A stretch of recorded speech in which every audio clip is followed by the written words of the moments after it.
This past week, I received a secret audio message from an ally stationed in Cambodia. This message is about the current visa situation and some things that you must be aware of. So if you're a foreigner who is currently living in Cambodia and who is wondering where the whole visa situation will go, then this message is definitely for you. In case you're not in Cambodia yet, but you're considering going to the country, then this message will also be of extreme importance to you. So what we are going to do now, I'm going to read this message to you, and then I will tell you what I think about it. He says, "Hi Jerry, nice to hear from you."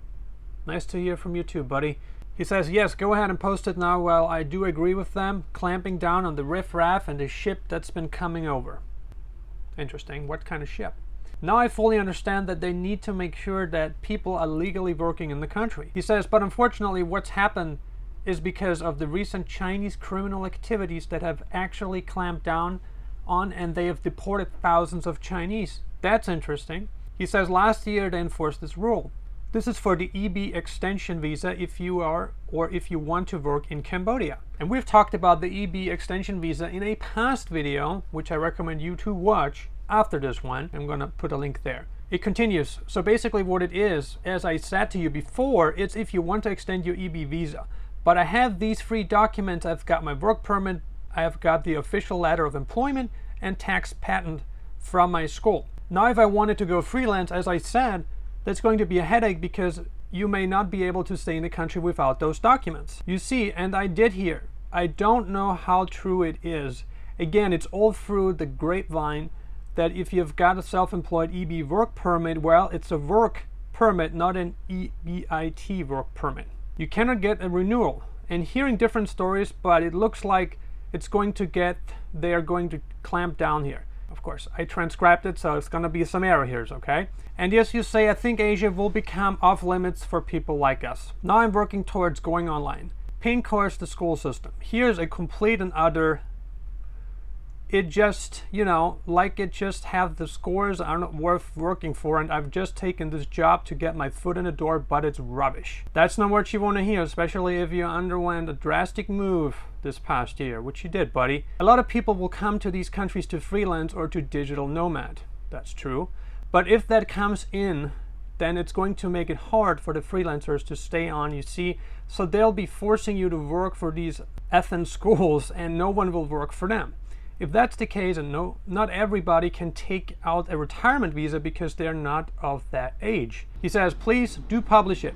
Yeah, that's the facts. The other visas, as far as I know, are still the same. The ER, retirement visa. Of course, your tourist visa, yeah, there's other visas, but they've made it a sweeping change to the EB extension for 1 year now. You can get the 6 months initial 1 year, so the 6 months initial visa with no documents, but to extend that, yeah, they're forcing you to work for these schools. Now I've got to be careful too. My school has been dragging their feet, giving me the documents. Well, not me, because my visa is up for renewal in October.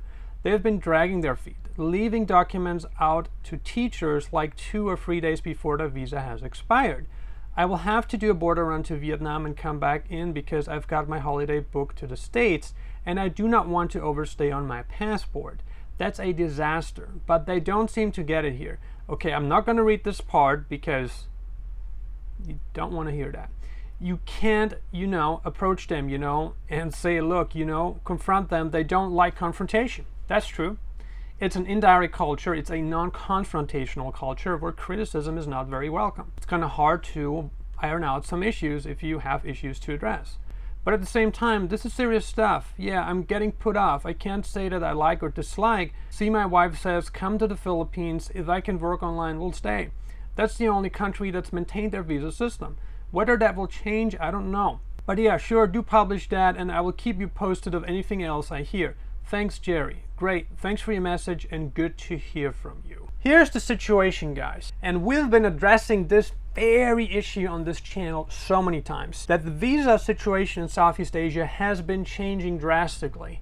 Since the pandemic, governments, Asia's elite, they sat down for sure on multiple occasions. They had internal discussions, regional discussions, how they'll solve certain issues and how they will regulate visas going forward. That's exactly what they're doing now.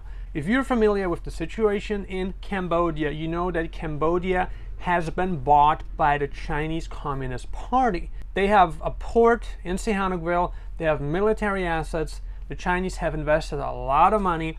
I have friends who lived in Sihanoukville who left Sihanoukville because it was just transformed into a big construction. It's just hotels and resorts there now. Most people, locals and foreigners, left Sihanoukville because it's no longer what it used to be. It has different values now.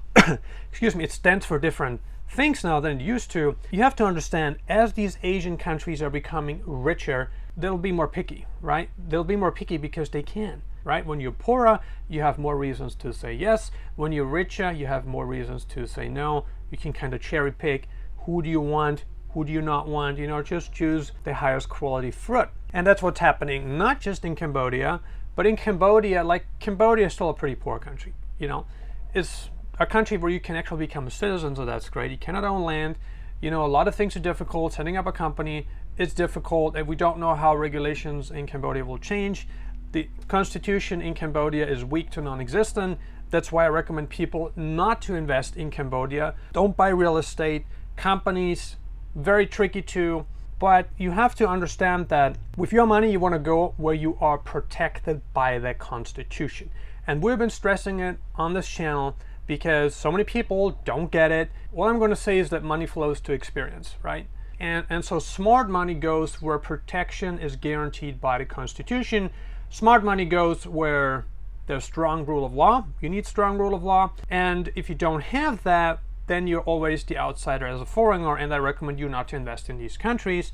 That's also the reason why so many foreigners are not buying real estate in the Middle East. So people have to be careful what they do in these countries, and, you know, do whatever you want to do there. Vacation, have a good time, right? Go date if you want that, but be very careful with serious financial commitment because the law is not in your favor. Given this whole drastic transformation that we experienced during the past crisis, we don't know what the visa situation in Southeast Asia will be 5 years from now. If more capital flows in from certain countries like China, we don't know. So that's what I recommend. You can do whatever you want to do. You can take this as a grain of salt if you want to. You can listen to my experience and the experience of my friends who have invested in Asia for so many years. There's this quote which is very applicable: when poverty comes in the room, love flies out the window. If you can, do not buy real estate in Asia. Buy real estate where you are protected, especially if it's the only money that you've got. If you got tons of money, right? If you got millions of dollars, then that's a whole other story. If you got millions of dollars, seriously,